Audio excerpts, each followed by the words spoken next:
a lot of work to do. Once a rebel, always a rebel.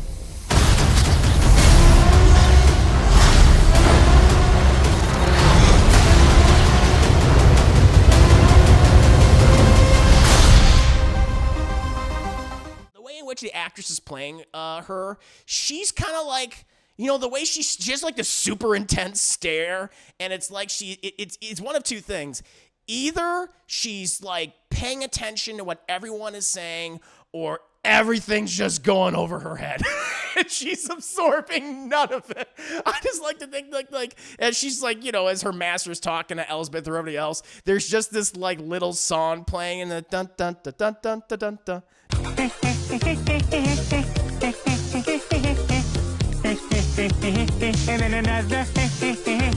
Dun, dun, dun, dun. It's like, are you paying attention? Wake up, what are you doing? Hello, and thank you for checking out the video. I just want to let you know that I not only create content on my YouTube channel, Class in the Glass, but I'm also on Twitch, where I review movies, cartoons, and TV shows live, while also playing single-player games and multiplayer games. I also have a Patreon where subscribers have access to hundreds of video and audio commentaries for films and cartoons, as well as podcasts and videocasts. In the meantime, thank you again for watching. Enjoy the video. We're going to go ahead, and we're going to move on to the next part of my show, and that is my review, my short review for Ahsoka Episode 4. And for those who have not been keeping up with the show, just to let you know the kind of general synopsis of this particular episode. While Hera is risking her career to help her friends and allies, Ahsoka and Sabine confront their new enemies in a desperate attempt to prevent them from downloading valuable information that can help them find the long-lost Grand Admiral Thrawn.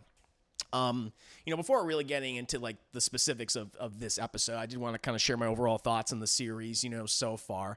I have enjoyed myself, watching Ahsoka. Of course, I'm a huge fan of the character all the way back from Star Wars: The Clone Wars. I mean, really, as we grew, she grew as a character throughout that show, and seeing her come back again in Star Wars Rebels, and them eventually going back to the Clone Wars to finally do that final season. It's been great. She's, one of the best new characters in the Star Wars franchise in quite some time, Chad. I think you can argue, in a way, she represents the best aspects of the new era of Star Wars. And, to hear that she was going to make her live action debut in The Mandalorian and Rosario Dawson was going to play, I was like, oh, that's so cool. And of course she did. And, I thought that was fun. And, even in weaker shows like, the Book of Boba Fett, seeing her pop up again and talking with Luke Skywalker, who was, again, the son of her master, Anakin. I was like, oh, this is pretty cool.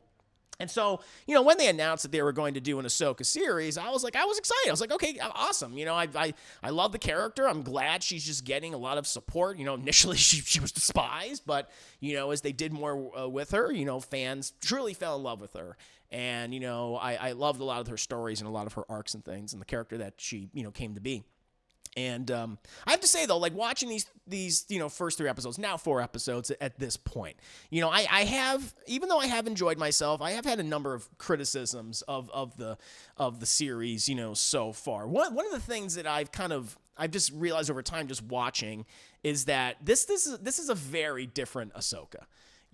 And the way in which Rosario Dawson is portraying her and the way in which she's being directed, it definitely feels very separated from the Ahsoka that we've seen in animated form. Even like some of the earlier episodes when she popped up in The Mandalorian, even the Book of Boba Fett. Like, it's a creative choice that they've portrayed so many of these characters being very stoic. I'm at a point now where I was really paying attention to it, because even at the time when I was watching episode 1 and episode 2, it's like the way in which the characters are speaking, it's very deliberate. There's a lot of long pauses, and I was like, yeah, I guess that's true. But then as I kept watching, I was like, oh, wow, this is consistent across everybody. And then even most recently in this episode, like I was really paying attention to that, and I noticed it again here. And it's weird because, not to say that Ahsoka wouldn't, her speech pattern wouldn't, change as she gets older, but it's just such a far departure from how the character was initially portrayed, in those animated shows by Ashley Eckstein, right? Who voiced the character for, for so long. 15 years now, I guess, technically, Chad? Which is a hell of an accomplishment. But the way in which she's just being shown here is just so different that sometimes it almost feels like she's a different, character. And that goes the same for like all the other characters that have been popping up, with, Mary Elizabeth Winstead, who's playing Hera, like the way in which she's talking, it's certainly different, her cadence. And of course, the actress that plays, Sabine Wren, very different from the Sabine that we've seen in the animated form. And the only thing I could think of, okay, this is definitely like a stylistic choice on Dave Filoni's part. He's not directing every single episode, but he did write every single episode as far as I know, and he's directed some of them. And so yeah, it's just that has been odd, and that has taken a lot of getting used to for me on this part, because that's on full display here. It's like, even like how this episode starts. So, which again, I'll tell you this, like I had issues that the fact that the last episode was so short. I think without the credits, both the starting and ending credits, the episode's like under 30 minutes long, which I'm kind of sick of that already. It's like, why can't we just do a nice, 50-minute episode for all these Star Wars shows? Why do you feel the need to truncate them to like 30 minutes, and where it's like, then we get to the end, we're rushing through everything. It's like, what's going on? Or just have a shorter episode count. Because this episode the last episode and this episode could have been one episode, and it would have been probably like a little over an hour long. Probably, without the credits, would have been like maybe an hour and 10 minutes. But at that point, it's like, just do that. Like, there's nothing wrong with that, because it picks up immediately after the events of the last one, in which Ahsoka and Sabine crash land on the planet, and they're doing repairs. That's how that opens up, with them doing repairs. So it's weird. I do believe that they probably cut the episode into two. And that's why episode 3 is so short. It's a very odd choice. But maybe Disney or Lucasfilm was like, listen, we need 8 episodes. We can't have 7. Make it an even 8. And they went, all right, fine. So I have to say, I do like how this episode starts out, though. The one character who I've like, who's bringing a lot of personality to this, which I don't think a lot of people are talking about, is David Tennant's Huyang, who is from the animated shows. He has popped up most specifically in Star Wars: The Clone Wars, which he was this droid. He's been around for like 1,000+ years. He's older than even Yoda is, and where he has helped Jedi, he's helped Padawans, create their lightsabers. He helped train them. He's like an important figure on the journey of a Jedi, and he's here. And the Order's gone, but he's been assisting Ahsoka, and they're very close. Not just allies, but they're very close friends, practically family at this point. And they had a number of episodes where it's been focusing on them in Star Wars: The Clone Wars. And of course, David Tennant voiced the character there, and he voices me here again.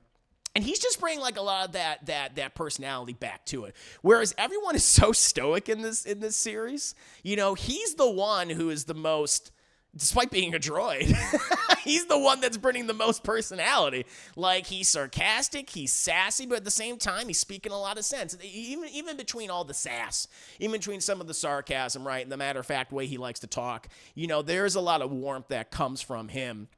Especially in this episode, like, it opens up where the ship's damaged, and, Sabine and Ahsoka are preparing to, confront, the bad guys, the enemies, in the series so far. And before they even do so, Huyang's basically telling them, like, listen, you two work better together.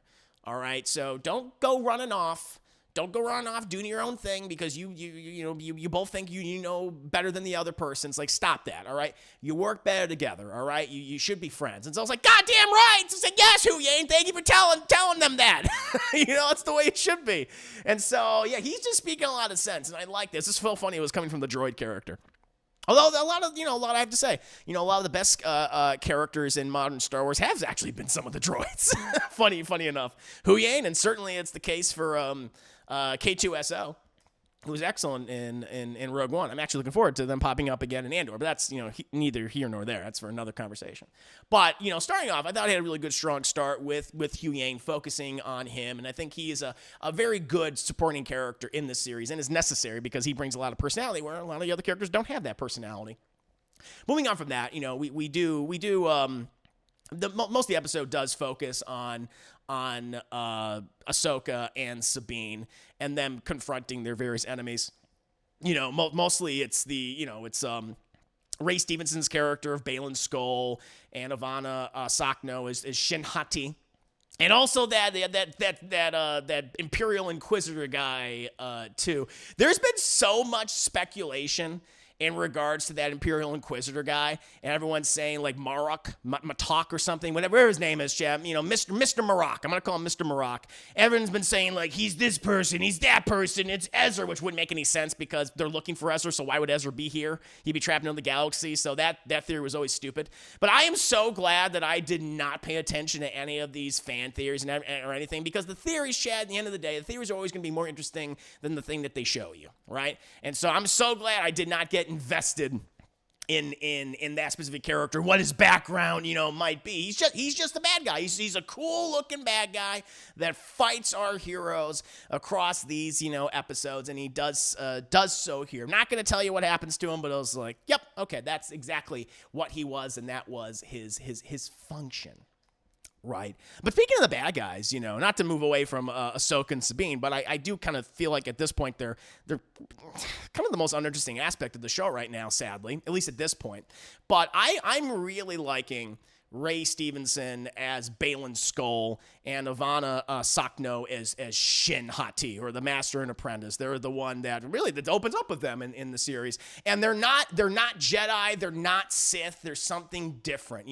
They're these, I guess, force-wielding mercenaries. Like Skoll, he was a Jedi of the Old Republic, he's just like, I knew Anakin, I knew the Order and everything, but he escaped Order 66 and said, well, fuck this, I'm going off on my own to do my own thing. He became a mercenary working in the Outer Rim. And so he stayed out of the eyesight of the Empire. But I just really like this guy because he's not your prototypical Star Wars villain. The majority of Star Wars villains, they're just kind of straightforward evil. That's what they are. From Palpatine to Vader to Tarkin, etc. There are exceptions to the rule, of course. Admiral Thrawn, but again, we have not been reintroduced to him here, and so we've been primarily focusing on them, and also Elsbeth as well. But I just really like, for Baylan Skoll, like he has a code. He is a man of honor, and he's a man that keeps his word. Like there's a lot of situations both before this episode, but mostly in here, where, he's not the guy that's cackling evil. He's actually very introspective. He's actually sad that he's like, I don't want to have to destroy, I don't have to kill the last of the Jedi. There's so few Jedi left, And when one character questions if he's afraid of Ahsoka, he's like, I'm not afraid. It's experience that's speaking. I know her and she's a worthy adversary, but I don't want to have to fight her because, he has respect for her. So that's really refreshing to Star Wars because I don't think we often see that all the time. I think most of the time it's just, we're evil and we want to conquer the galaxy, etc., etc. And so to see that from him, I thought that was great. I liked his conversations with Ahsoka in the episode. Love that they brought up Anakin. I thought that was interesting, and I love it. She's like, Anakin never mentioned you. He's like, everyone knew Anakin Skywalker. I didn't say I knew him, but he always spoke highly of you, which I was like, okay, that's a cool little workaround. I didn't mind that so much. That was fun. But, he so far has been, one of the best aspects of his show. But also, Shin. You know what? There's something about the way Ivana Sakno, I mean, if I'm butchering her name, my apologies. But the way in which the actress is playing her, she's kind of like, the way she has the super intense stare, and it's like it's one of two things. Either she's paying attention to what everyone is saying, or everything's just going over her head. And she's absorbing none of it. I just like to think as she's as her master's talking to Elsbeth or everybody else, there's just this little song playing and the dun dun dun dun dun dun dun dun.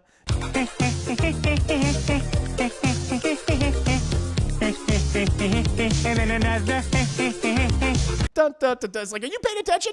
Wake up! What are you doing? I don't know. I love her intensity in this role. In these several episodes that's played, she's a little, again, she's definitely the one all right, she could probably get even worse. But at the same time, she still has, at least right now, she has a lot of respect for her master. Her master has a lot of respect for her. It's not one-sided. It's not a Jedi, relationship, and it's not a Sith relationship. It's something different. It's something new. And I really like that their dynamic. It's pretty cool. And I don't know, she's just something, she's like a little weirdo. I almost describe her. She's kind of like a more psychotic version of, I don't know, like Luna Lovegood from Harry Potter. Just something. It's like something's wrong with her. Just looking at her, I was like, you're a little off. Oh, you know what? She's like a cat. She's like those cats that like stare at you, and you like put something on their head, and they're going like like that. It's like, what's going through her little empty mind? But I do like her performance because it's so weird. It's so unnatural. But she's giving me a lot. She's giving you a lot with her unnaturalness. But even she has like these interesting moments. Like something happens to one of her allies, and something really bad. And she has this reaction of like, oh no, I didn't want that to happen. That's sad. I was like, oh, that's kind of new and refreshing. So I thought that was interesting. I really like them. They're bringing a lot to the show. I wasn't originally actually expecting a lot from them. Because I was thinking, oh, it's going to be Ahsoka, it's going to be Thrawn, that's what it's going to be. But we haven't gotten Thrawn yet. He hasn't popped up. He's probably going to, I imagine he'll pop up in the next episode. We'll see. But at this point, they've been giving me a lot of what I've wanted from the show. Like an interesting dynamic between the characters. Because, moving on to Ahsoka and Sabine, it's like, because they feel like such different people, I don't even get like a sense of chemistry between them like anymore, because clearly there's a lot of resentment. I mean, we get that. Like that's the dynamic, is resentment, right? And them not being able to get over their whatever resentment they have for each other. And, they're talking about events we never saw, in which, Sabine was the apprentice of Ahsoka, but then they had a falling out over something. We get kind of like the first bit of information as to what may have caused that falling out or been the first factor in that falling out. And it's like, okay, but again, it goes back to show me, don't tell me, right? And a lot of this episode, I feel like, is doing a lot of telling but not showing. So I would appreciate that if they did that more, right? I mean, I know that they only have so much of a budget, but at the same time, it's like, it's necessary for your story to make me understand relationships between these characters, and I feel like that's not always coming across. And then you have the stuff with like Hera. Hera, she plays a minor role. She basically said, well, screw the New Republic, because New Republic is filled with morons and are incompetent. So I'm going to go off with a couple of characters you've seen in some of these other live action Star Wars show and try to, help Ahsoka and try to help Sabine and Huey and everybody else and arrive there. And that's what they do with, pretty much them. And, they come in at towards, like they're in the beginning, and then they're at the very, very tail end of the episode, chat. But of course, everything goes awry, doesn't work out. But I wonder what function they're eventually going to play, later on in the series. I can think of like one specific thing they'll probably do next, but they don't really do much with them. I mean, again, and I like the character of Hera, but, the way in which Mary Elizabeth Winstead is portraying her, which again, I don't blame her. I just feel like the way she's being written, the way she's being directed, it's a little too stoic for my taste. It doesn't feel like the Hera that we watched in Rebels, right? But then, this episode, how it all wraps up. Actually, before I do that, because, that's like a big spoiler. I'm going to avoid the spoilers there. But, the one thing I will comment is, like, I really did like a lot of the action in this episode. I think they used their environment well. I think there's some good choreography. I like that we're on this kind of like this, this forest planet that's covered in like these dark red trees. And I think that's kind of a cool look. And it made, certain battles a little more atmospheric. And we get them beginning of the episode with like these HK assassins droids attacking their ship, and Hu Yang, he'll throw hands, Chad. He ain't just sassy. He doesn't just talk shit. He will throw hands if he needs to. So I kind of like that, even though he's outclassed because they're assassin droids and he's not. He's like, I need help, and so I did like that. And all that's fun, and we get some really cool lightsaber battles like in this episode. And again, there are certain camps of Star Wars fans when it comes to lightsaber battles. There are the people that like the more classic original trilogy lightsaber battles, which I really consider like episode 5 and 6, right? Because episode 4, like lightsaber battle between Vader and Kenobi, I mean, that was like, it was not well choreographed. They hadn't thought that out yet. That's why it's so awkward looking. It's basically two old guys. It's an old man and a guy in a robo suit just kind of waddling around. But by the time we get to episode 5 and episode 6, Empire and Jedi, those lightsaber battles are amazing. I love the choreography. I love the emotion in them and what they both mean for those respective characters. Impeccable. Excellent. And that's the camp I'm in. I'm very much like, I like OG trilogy lightsaber battles. But then you have the other camp, which is all the, prequel lightsaber battles. Now, I am a fan of the episode 1 battle. I do like that one quite a bit. that between Darth Maul and Kenobi and Qui-Gon Jinn. It's like, yeah, they're definitely moving faster than they did in the original trilogy. But at the same time, it's still grounded enough. But then I have a lot of issues. Like, I really don't like any of the lightsaber battles after that. Like, I think Attack of the Clones and Revenge of the Siths, and I know people say, like, Revenge of the Sith has the best lightsaber battles between Obi-Wan and, Kenobi and Yoda and Palpatine. They're doing, like, 50 flippy jumps in the air every other scene. They're waving around the lightsabers like they're batons, and I was just like, nothing has any weight. That's where the Jedi can do, like, anything.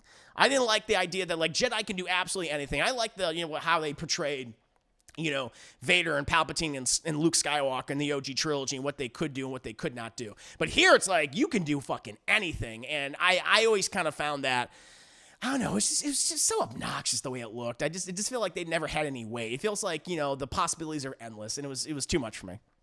And, I thought they were going more back to that type of, going back to more the OG lightsaber battles for, the new trilogy. And they kind of did, but then eventually, like, they started including these ridiculous force powers that didn't make any goddamn sense. And they were just like, people are flying through outer space like Mary Poppins, and Luke Skywalker farted himself to death because it was a hologram. I was like, what's happening? There's force healing, So I'm much in the camp of I like the original trilogy lightsaber battles, and this feels that way here. And a lot of the times, kind of feels like they're referencing, like, samurai films, especially because we do get a battle between Bayla and Ahsoka, and I really like how that played out. Like, it starts actually, kind of slow and methodical, and they're kind of sizing each other up and things, and, like, how Baylan takes his position, and Ahsoka very much like she's using a katana or something like that. And I thought, like, ooh, this was actually really cool. Dug all that. Thought that was great. And it kind of harkened back to the OG trilogy lightsaber duels. And so the action I didn't have any issue with in this episode. I think it was probably the best yet, But then we get towards the end of the episode, and this is going to be really interesting to hear, people talk about, because I would not be shocked if people are very confused by the ending. Something happens to Ahsoka, and she goes from one place to another place. And that place has been introduced in the show Star Wars Rebels. And it is I would say that it is a controversial thing to introduce to Star Wars, what they did there. It's definitely a trope that is used across many other sci-fi properties, mostly Star Trek, to be completely honest. And I was like, well, you're introducing this in the Star Wars. I mean, it could be interesting, but at the same time, you can get yourself in trouble, But, they had that in Rebels. They explained it in Rebels. They showed it off in Rebels multiple times. It's like, okay. But this is the first time that anyone, who is, again, not everyone who is watching Ahsoka has seen Star Wars Rebels or any of the animated shows, right? And so already I've said that I think people will probably be confused by a number of these things. Some people said they have not been, so it's like, okay, fair enough. But like this thing that they're about to introduce and like who shows up at the end, I can only imagine people are going to go like, what the hell is going on? And it's going to be very weird. And I'm very curious how they're going to explain it. They don't explain in this episode, but they're going to have to. They're going to have to, and they're going to have to introduce a concept to Star Wars that has never been introduced to Star Wars before. And I can see them, I can see a lot of people being rubbed the wrong way by it and not liking it. And it being too confusing, and the potential of this thing that's introduced, I mean, it would allow them to retcon whatever they want. And anytime you do that, you could potentially get yourself in a lot of trouble. Not to say that retconning is inherently bad. There's been great examples of retconning, in TV shows and in films. However, the state of Star Wars and the way in which it is right now, I don't know if that's the best choice. I mean, we'll inevitably see, but I'm curious how they're going to explain this new concept in the next episode, because they have to. They can't just go in cold and be like, oh, you already know this, because, like, no, not everyone's watched Rebels. And this is an aspect of Rebels that a lot of people might not even remember and be like, oh, yeah, that thing. So that is going to be interesting. wrapping this up, though, it's like, yes, do I think this is probably the strongest episode of the series? I do. There are some good things about it. Really like Hu Yang. Really love the villains of Skull and Hati. Think they're great. You know, we're gearing up to finally meet Grand Admiral Thrawn, which in live action, which, you know, for me, Grand Admiral Thrawn is one of my favorite Star Wars characters of all time. He's my favorite Star Wars villain of all time. So I'm excited for that. But again, there's certain things that are still kind of weird about this show, like the creative choice to make most of the characters stoic it's definitely a choice, definitely a creative choice, but I think it's one that kind of, I hate to say betrays, but it makes these characters not feel like their animated counterparts anymore, and that is kind of weird. I know it's impossible to translate animation over to live action completely, but I feel like you could have done a bit of a better job in making their personalities a little more similar. But that's just how I feel. Action I thought was very good. I'm excited to see what they're going to do later on, and I'm extremely curious about how they're going to explain this new concept and the presence of a certain individual at the end of this episode and the next episode. So we'll never see, Chad. Never see. You know, Ahsoka, I think it's been a bit of a mixed bag. Certainly not like terrible like Obi-Wan Kenobi or Book of Boba Fett or the last season of Mandalorian, but you know, we're at the halfway point now. That's the thing. We're at the halfway point now. You have 4 more episodes to go. You know, what's this going to lead to? I mean, it's inevitably seemingly going to lead to the return of Grand Admiral Thrawn and Ezra Bridger, but where do you go from there? You know, I don't know. And that's the other thing, too. It's like they announced those several Star Wars films however many months ago, you know, where you had like Dave Filoni's going to get a movie, which apparently might be an adaptation of Heir to the Empire. It's like, okay. You have that other film, which is going to be the Rey movie from that director.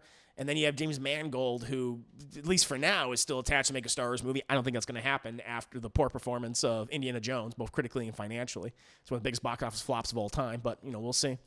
But, yeah, I'm still just going like, okay, what are we doing with Star Wars? And also the fact that, you know, Disney is cutting costs, and they're not going to be doing as much Star Wars content, Marvel content, just content in general because of their recent losses. So everything's kind of in a really weird, awkward place. Like, what is the future of Star Wars? Like, I don't know. You know, it's not. I don't think it's in a very good place. Not to say that everything's been bad. There has been some good stuff, but there's a lot of things that have disappointed people, and for good reason.